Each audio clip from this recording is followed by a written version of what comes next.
So I'm Shawn Johnson, and I am CTO at Mobile App Hero. We're a local consulting company here in Atlanta, and I love all things mobile, and I'm going to talk about how to successfully launch apps in 2024. As you can see, this picture is super old. It gets older every year. If you ever came to somebody talk, this picture gets older every year. Yeah, I know. That's so. Yeah. Oh, sorry, I still got this thing up. So all my contact details is here in case you have questions afterwards. Appreciate that. But yeah, so we're gonna get started. Give me a second. Oh.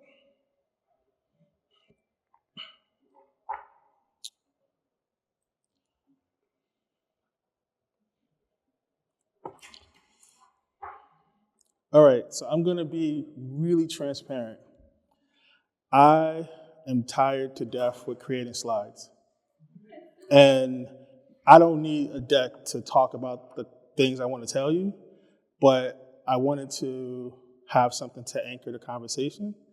And then I got super ambitious and decided, well, why don't I just make an app to walk me through the content. So I got this idea. I swear I must have got it from Gantt, but I was at somebody's talk and their presentation wasn't a deck. It was like a website. So I decided to do something really similar. And if you guys have any interest at all, at the end, I'll walk you through how I got here. So yeah, so basically I created this platform. Me and AI created this platform. And I decided to, for every segment of my talk, I was going to create a persona that spoke to what I wanted to talk about. So we're experiencing this, like you're experiencing like I'm experiencing it, to kind of go through it. So that's why, there's not a deck, because I'm tired of decks. I'm sure you're tired of decks too, right? So how many of you currently create mobile apps? Okay, what, 4 people? Okay. How many of you are responsible for an app that was already created? All right, a couple more. How many of you are dealing with the struggles of getting engagement for those apps? Yes, like a lot of people, right? So this talk is all about, how to, techniques and tactics to help you with engagement, with growth, with adoption, and if your app is a sales-based app, sales. So we're gonna get into that. So I distilled this down. By the way, this is super weird, like being off ankle, so if I do anything weird, forgive me. I distilled this down to a couple of personas that I thought spoke to the type of growth your app needs attention with, right? So one, the Wise Owl, ASO. By the way, ASO stands for App Store Optimization. Just like search engine optimization, ASO stands for App Store Optimization. And it really is a science into itself, right? If you've submitted an app to the App Store, you probably have some idea of all of the questions and the categories and the keywords and the descriptions. It's pretty much, how many of you have done SEO work? Okay, very similar, but instead of being the whole web, it's inside of an app store, right? And there's listings and other details that are critically important that you need to know about, right? So that's ASO. And then growth, right? How do we increase engagement? How do we grow our user base? What tools and techniques do we use to do that? So that's growth hacker, right? So we got the Fox, the Wise Fox, talking about growth hacker. Then the community oracle, right? Once you get these users, how do you keep them engaged? How do you make them happy? How do you keep them happy? right? It's not as simple as getting users. You want to keep those users, and you want happy users, right? So the community oracle, and then how do you know the analytics wizard, how do you know what's going on, right? Your boss is asking you for reports or a report out.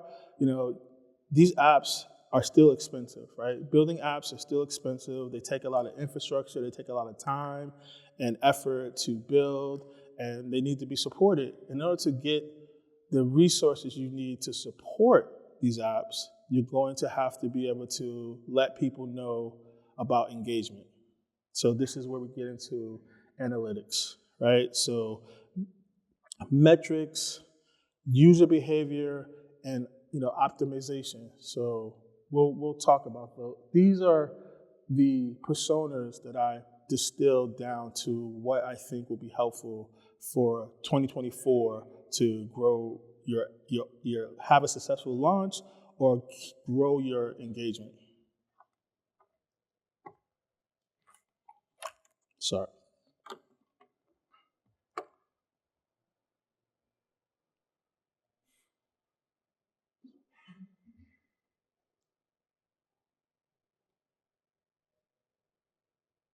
Okay. Everyone can see that, right? On the screen. Okay, so first let's start with ASO. Just a number for you. 25% of every app of the, is it a billion? I think it's the hundreds of thousands of apps in the App Store. Every person you've ever met that said, hey, I got an app idea, every startup you've ever interacted with that has an app, only 25%, 25% of all of that audience only has their app open once. Just imagine, my largest app that I've ever built, or the team I was ever a part of, was $750,000 for a single app. Just imagine going through all that work and only having people open it once. This is a real reality. That particular app, by the way, got put in a drawer and never used again. Like, it's amazing how people put so much time and energy into everything except what to do after your app is launched. So let's,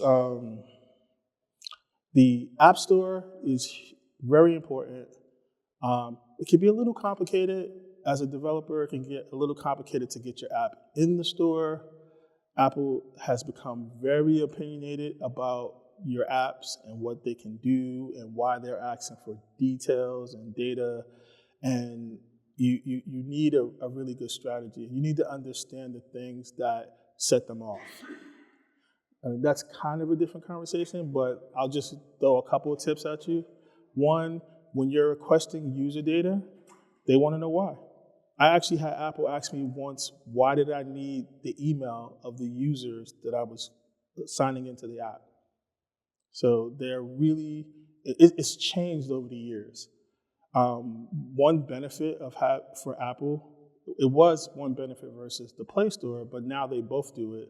It's a live person. Google used to use an algorithm to decide whether or not your app got into the store, and now they both have live people.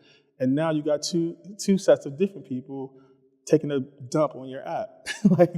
They really are, I cannot express how opinionated they can be.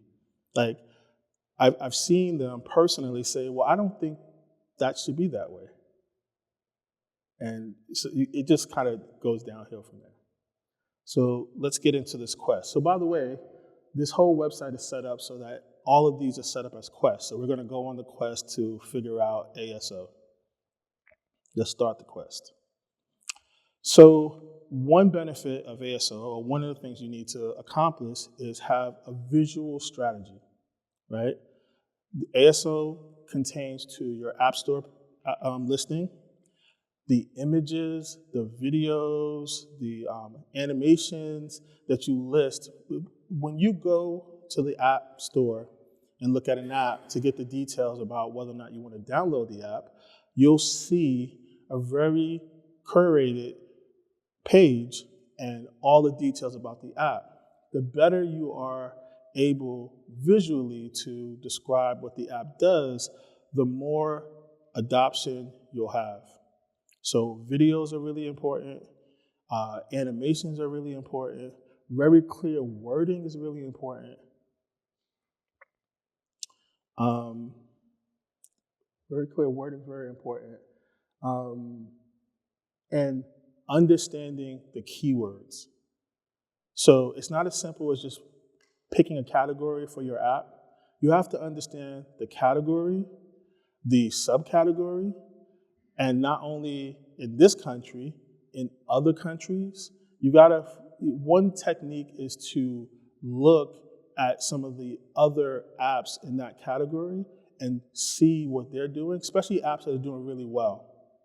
You might be wondering, well, how do you know if an app is doing really well? There are tools like App Annie, where you can go online and see the traction of any app by just searching for it. I think you can get a free account to start. And you can use that information to model your store page and your keywords. And it really is, just like Google keywords, it's very tricky. Like the better you optimize your keywords, the better your app will show up in the listings, the better you will do. It's literally life and death for your app to understand the keywords and the categories and also understand the importance of the visualization. So taking a step from there, one of the things I want to talk about is having really, really good videos on your page. So your App Store page, your pictures and videos should depict what the app actually does.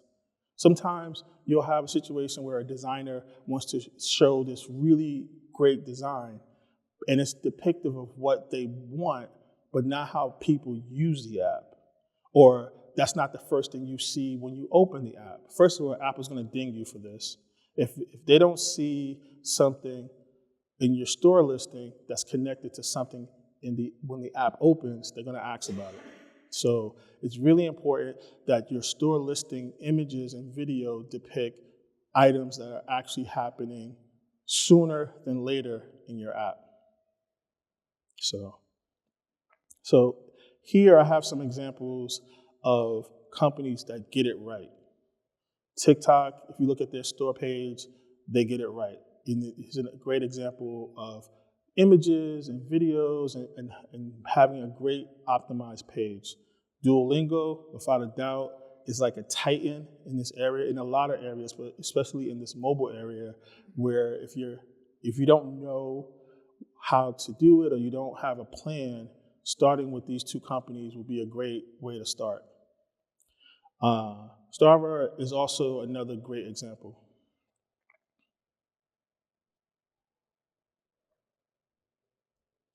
So going back to keywords, just like YouTube and Google, what you use to catch people's interest works in the App Store as well. So in this case, Robinhood has commission free. If you're an investor, that keyword will be like, oh, I don't have to pay commissions, or it's something. So your app, the functionality or the value proposition for your app will probably be something that you want to translate into a catchphrase or a keyword phrase that will help people quickly identify with your app. Be Real has real life. That's a great catchword that will help people like, oh, I want that. I want real life.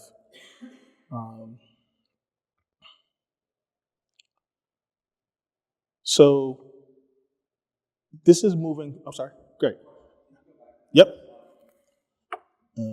Bear with me. I gotta refresh and go back.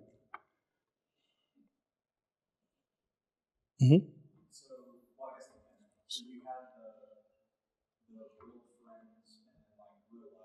Mm-hmm.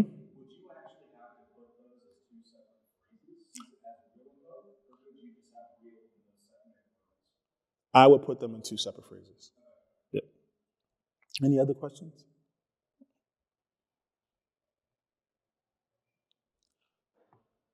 So conversion. So conversion is once a person downloads the app and signs up. This is a really important point. Like it's not the battle's not over once they download it. Are you going to get them to sign up? Do you have a paywall? What is it that's going to get them to engage beyond the download? So there's a bunch of different techniques that you could use, but really it kind of boils down to a lot of trial and error, right? One, this is not on the slide. This is a little tip. Put the paywall in immediately. Like I build apps for a lot of startups, and a lot of people, they want to, oh, well, we're new. We're not going to charge anything. Or we're new. We're not going to ask for a credit card. Do it immediately. If you don't, you're creating a behavior that's going to be really difficult to undo later. So just imagine, you find this amazing image app.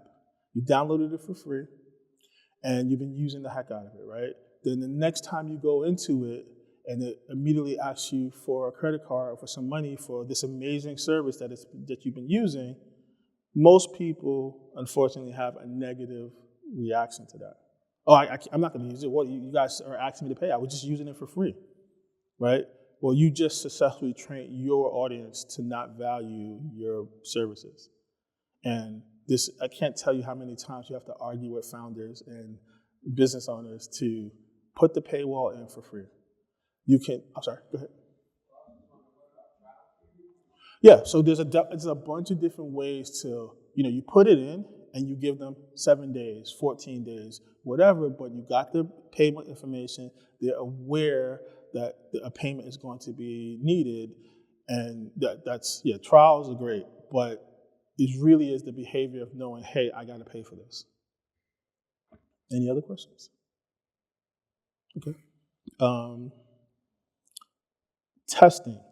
So how many of you are familiar with the concept of A and B testing? Everybody, right? So this is no different in mobile. There's a number of tools. There's Firebase has a tool for A and B testing. You can segment your audience, and this is how, there's no silver bullet. You gotta find the techniques that work best for you, for your audience, and A and B testing is a great way. And I'm talking about, I know this is a little hard to see in this example, but all they're really doing is changing the words. You might change the words from one country to another, from one group to another. One word might speak better to men, another word might speak better to women. How would you know who your audience is, you might be wondering, or where they're using it? This goes back to analytics, right? You got to have the data to be able to make smart, intelligent decisions about what you do and what you say.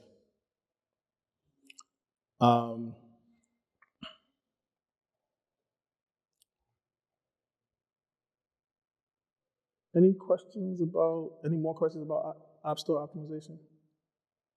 Okay. Growth hacking.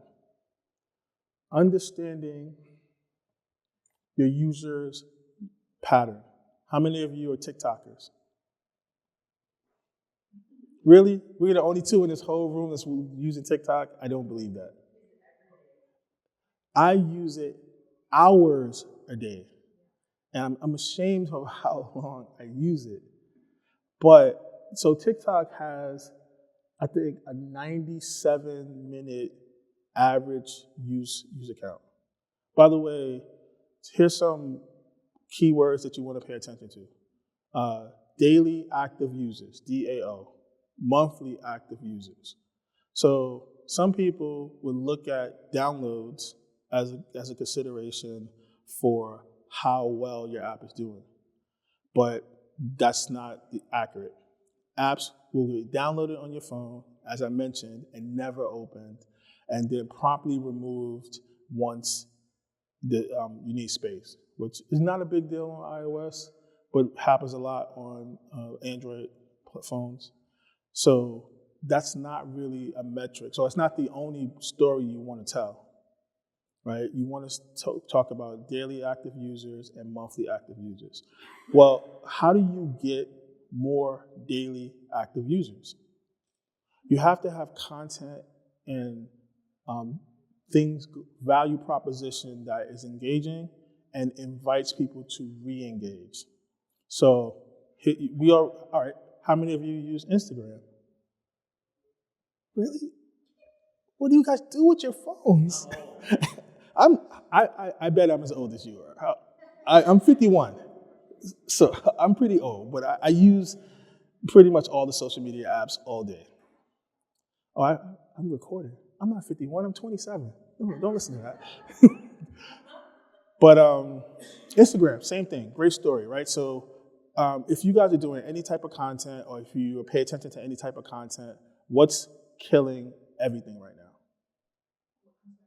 Any type of social media content, if you generated content or if you're just consuming it, what do you think is killing content right now? Short videos, shorts, right? It's gotten to the point that YouTube has changed.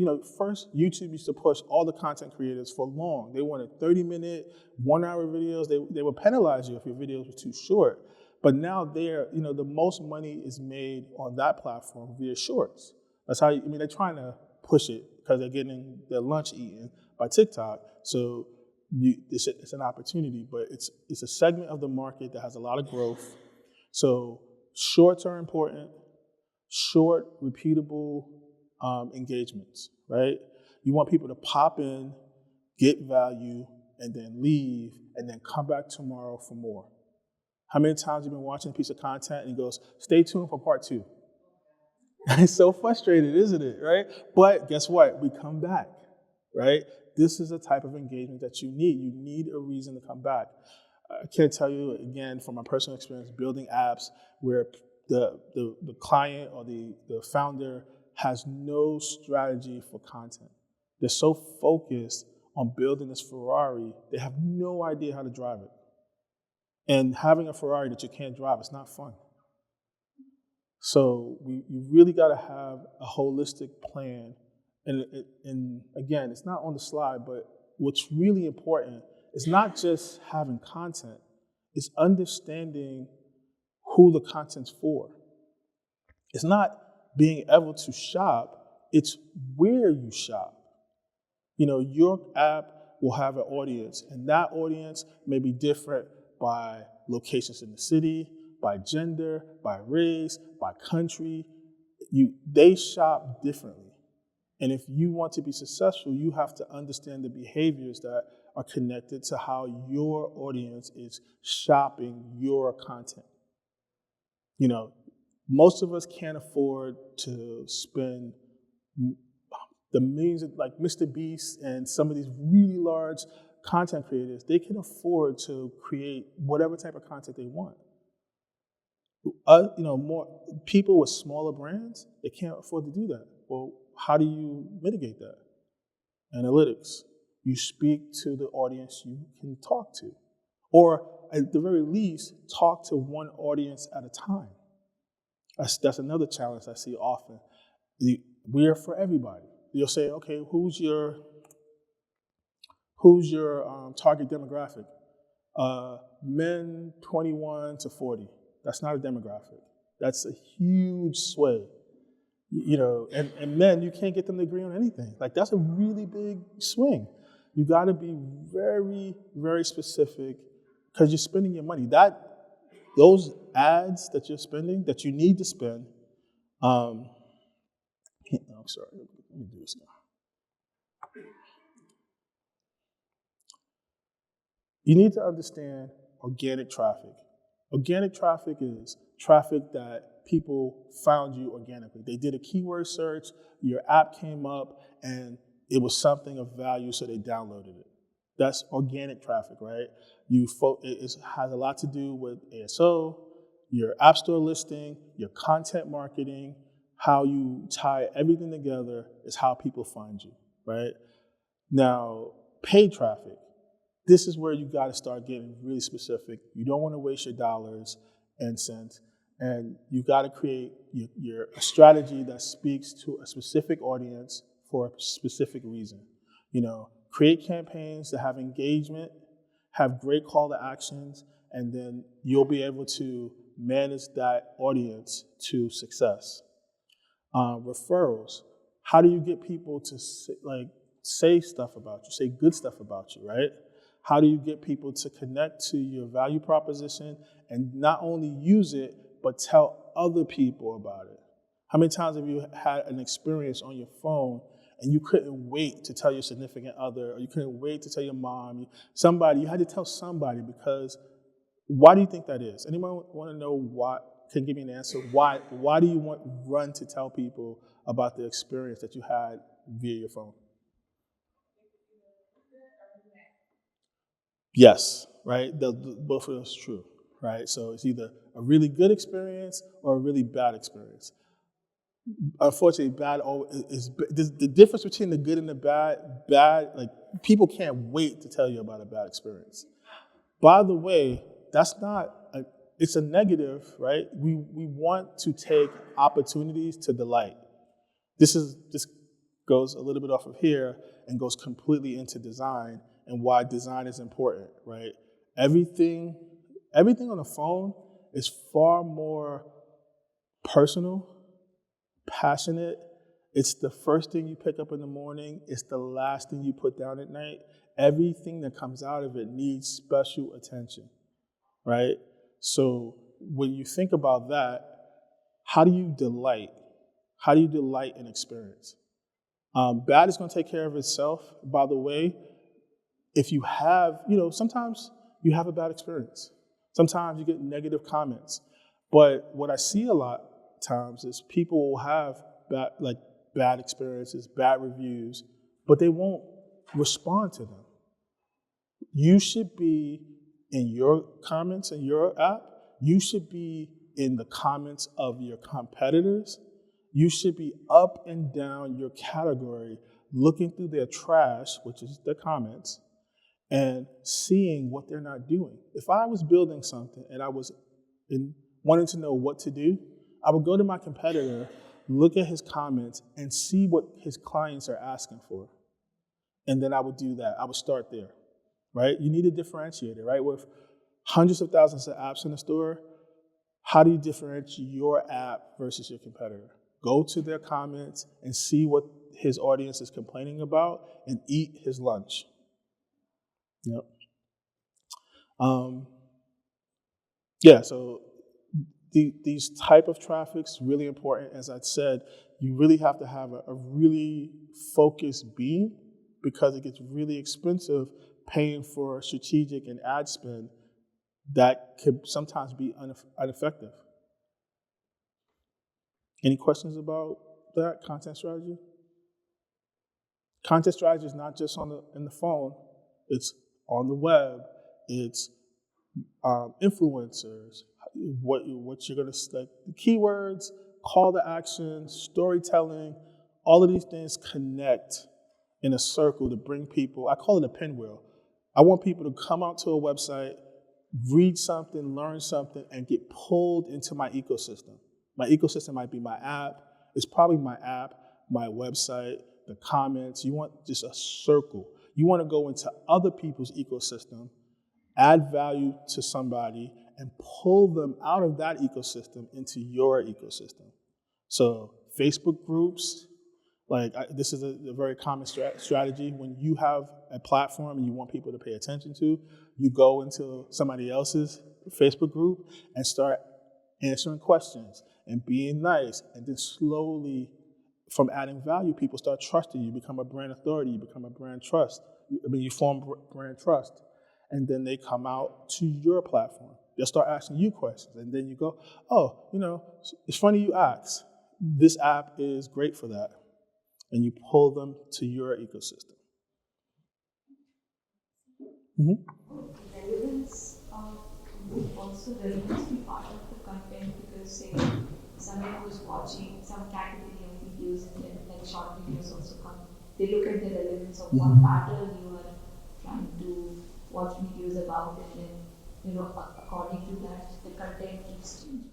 Absolutely. But that's more the relevance is important, but that also depends on where you're watching it. If you're on YouTube and you're watching content, right, they keep that relevance, right? So how do you know, that's not part of something you can get a handle to.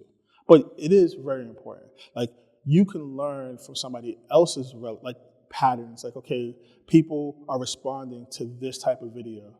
Like, you could, what I might do in that case, I might search for something that I think is relevant to my app on YouTube, and then look at what it's pulling back from that search, and then go and eat all of their lunches, right? Yeah.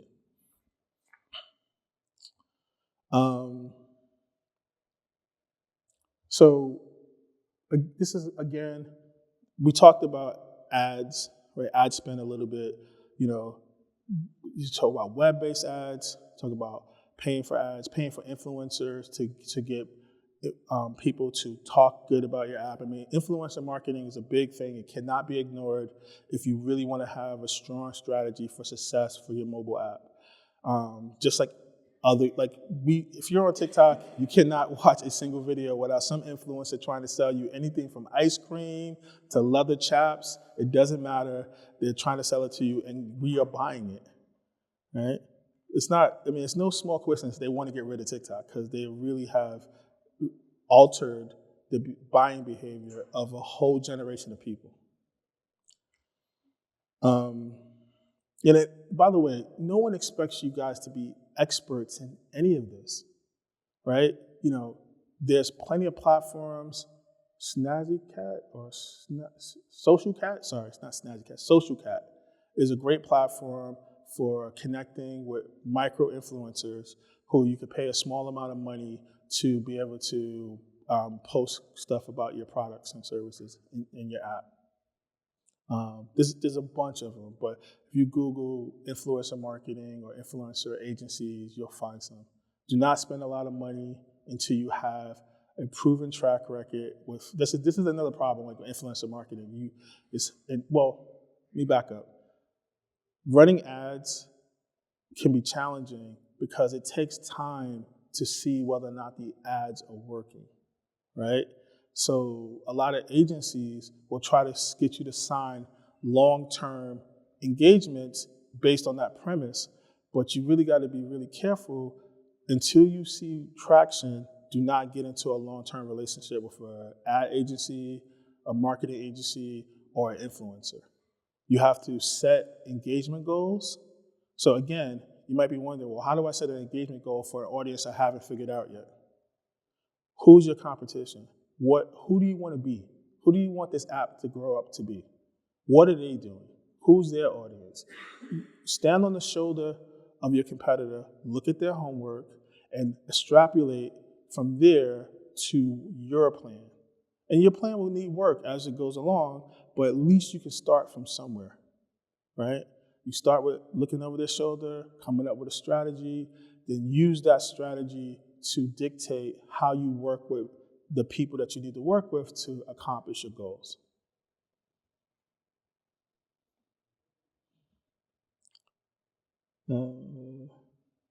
Again, it's really important to understand the engagement and the value proposition for engagement.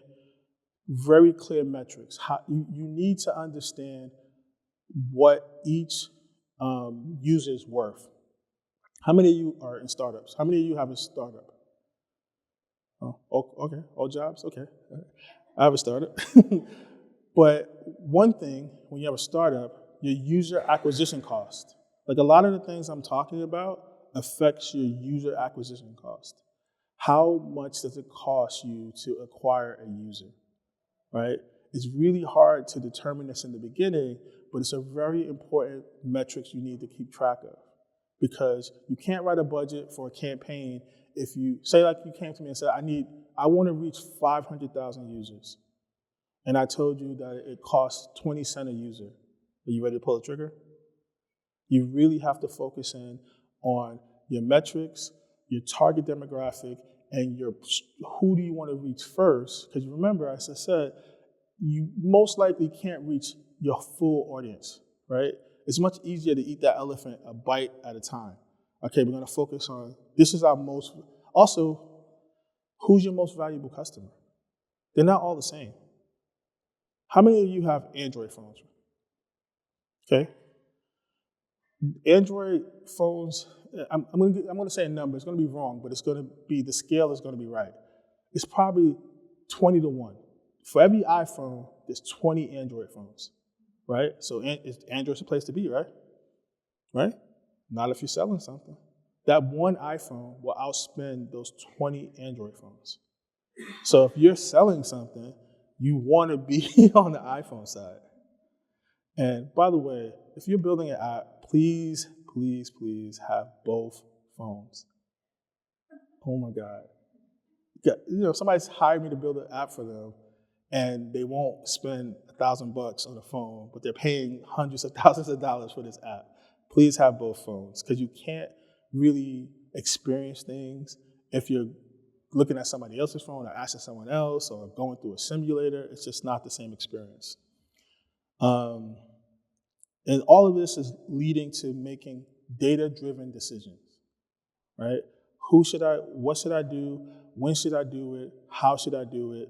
These are all data-driven decisions that, as we move, we're going to get to analytics, and it's going to reinforce making data-driven decisions.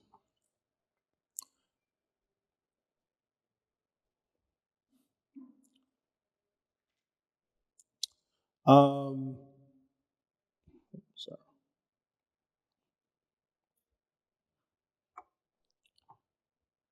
Oh.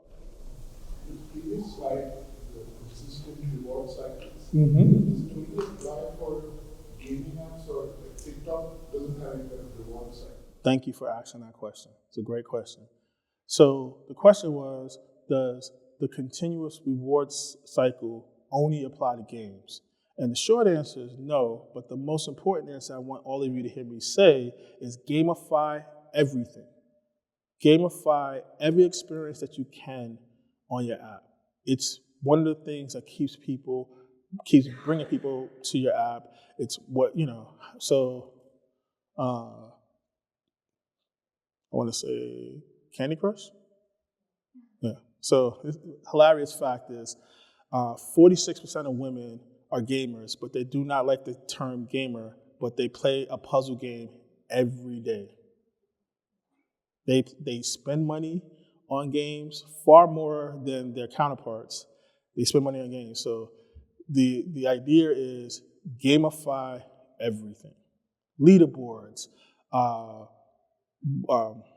badges, points, daily, oh, you're doing great. So I don't know if you guys all noticed this yet. LinkedIn has been getting me. Hey, your page is getting a lot of views. Oh, really? Let me see. Oh, you got to pay us to see. And at least once I fell for it, right? And I would say that every platform that is doing something similar to that, like calling me back. I used to be Foursquare. Anybody? Foursquare? Mayor Towns? Listen, I would defend my mayorships. One time, I literally got up, drove to a place, checked in, and went home because I did not want someone else to become mayor. They threw that away. Like, for what I do, I'm boggled that that's still not a thing, because I would still be defending my mayorships if I could. Yeah, so you want to gamify, I'm sorry? I think it's also, again, reading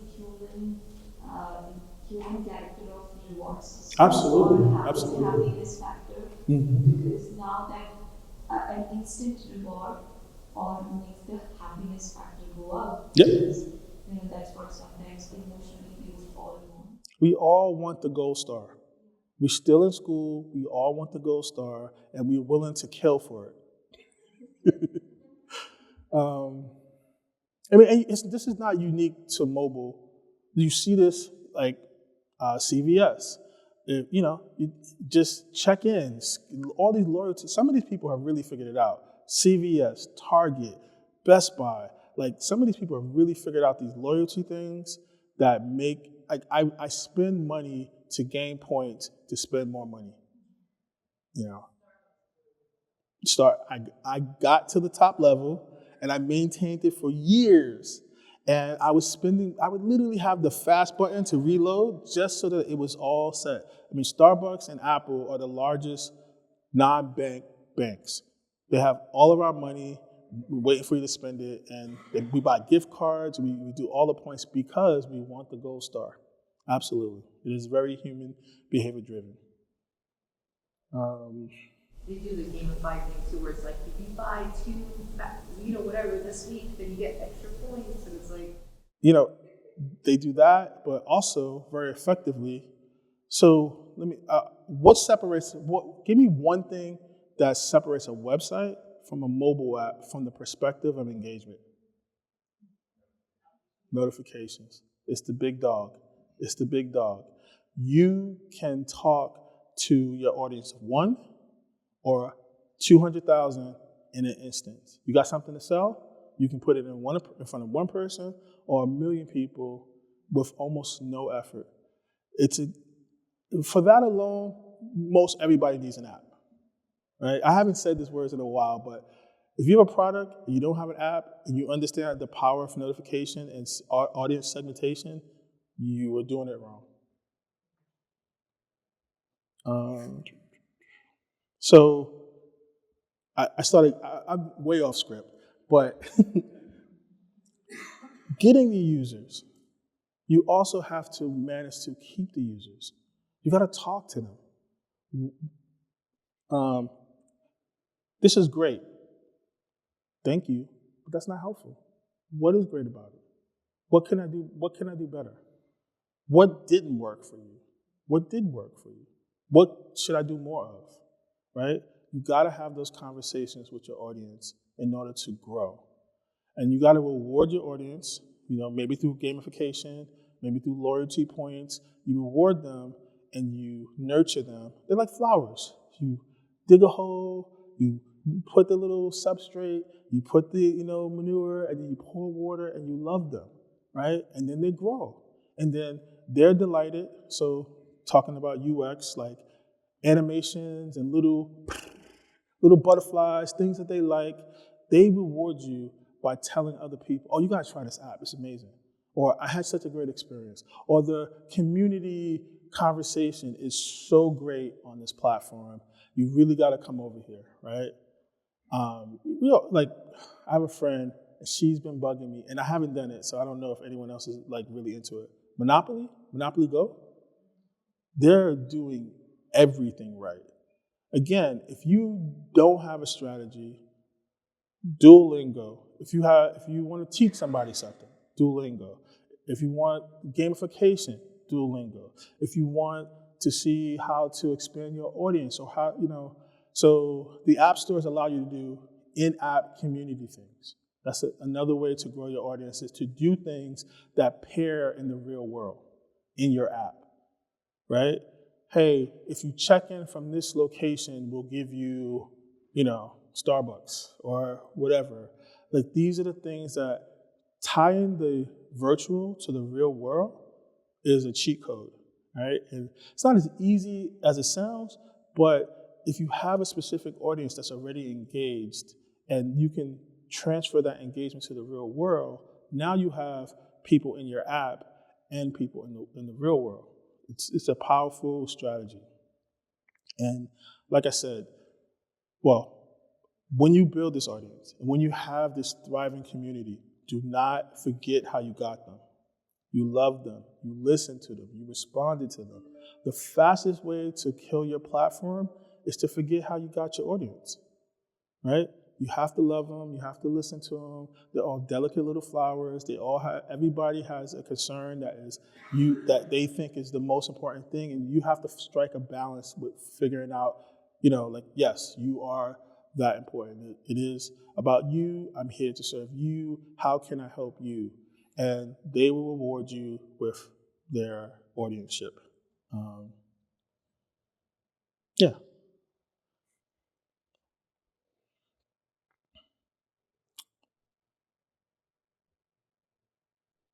So we talked about gamification, social media, connecting your social media. How many of you have social media accounts for your business? One? How many of you have businesses outside of work? Oh, okay. All right. Not a lot of entrepreneurs. I mean, yeah, you're right. If you have a product, you need a social media account, and you need to be posting more than 3 times a week, right? And if you have an app, you really need to be posting and connecting the community to your app. You need great call to actions. You need really clear messaging, all of the things. You need the SEO, you need the keywords, you need the right words to engage people to click the button to go to your app.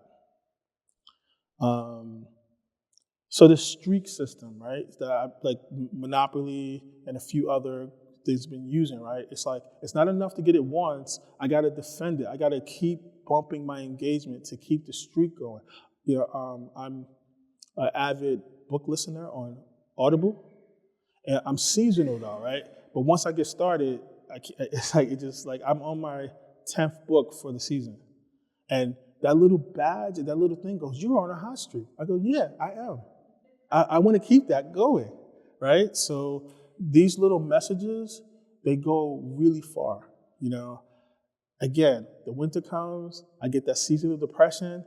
I'm like mainlining every type of detective novel I can find, and it's very rewarding to get that message going, wow, you're a great reader. I am. I really am a great reader, even though I'm not reading anything. These things can be very powerful tools to help grow your audience and help stay in community. Did you get that Audible does that trick where they say, oh, use 3? Oh, absolutely. Credits. Use 3 of your credits and we'll give you 1. Great, what a great deal. And I'm like, oh, I see what they did. You never look I empty my credit bank so that I'm going to have to buy more credits. I'm on a subscription. I'm on a 3 credit a month subscription. But sometimes I'm bad because I'm seasonal. Those credits will just stack up and they want me to spend it. And that's when I start getting those 3 for 1. But another thing there's a trick in there. By getting us to refer to them as credits and not dollars, you don't go, what? This book is not worth $20. It's just 1 credit. Of course I'm going to spend it.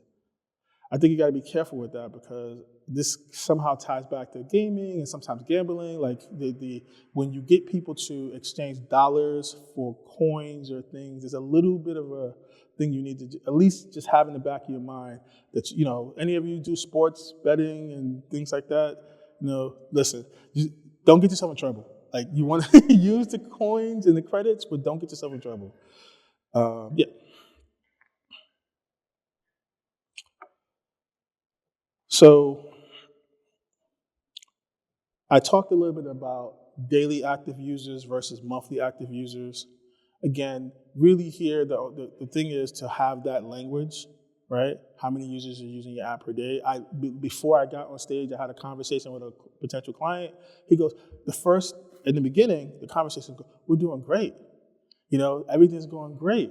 So then great and good and, it sounds awesome. But a lot of clients use what I call aspirational terms.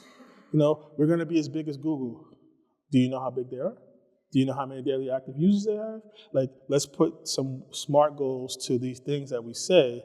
So these words like daily active users, monthly active users, retention, loss, they're really important to be able to speak and express challenges, concerns. Hey, we're doing really good. By the way, the customer had 900 users. For him, he thought that was awesome. And it's good for me because now I have a place to start from, right? I can't give him a strategy for millions of users if he has hundreds of users. We need to crawl before we walk.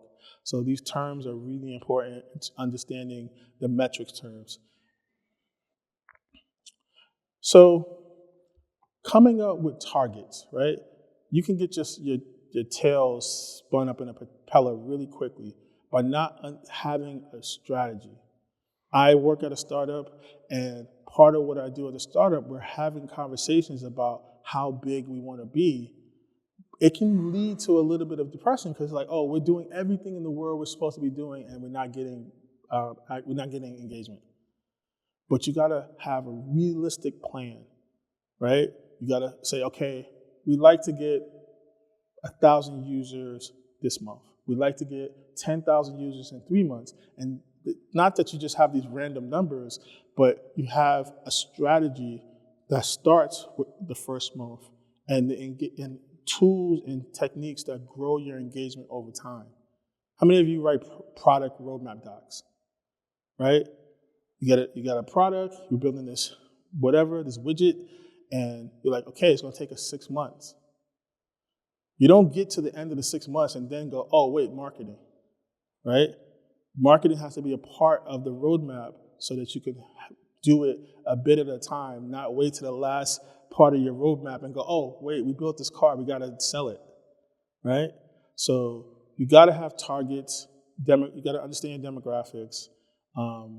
It's really important to build realistic plans because it can really derail your progress when you're looking at a dashboard that doesn't go anywhere. I mean, especially if you're using like funding or if your department has a budget and when it comes budget time, they're trying to allocate based on like, are you making progress? You know, it's not sometimes you gotta go, well, we're making great progress for the month 1, right? It's all relative, right? You gotta have a plan for where you are in your target along the scope. Yep. How far out do you make that plan?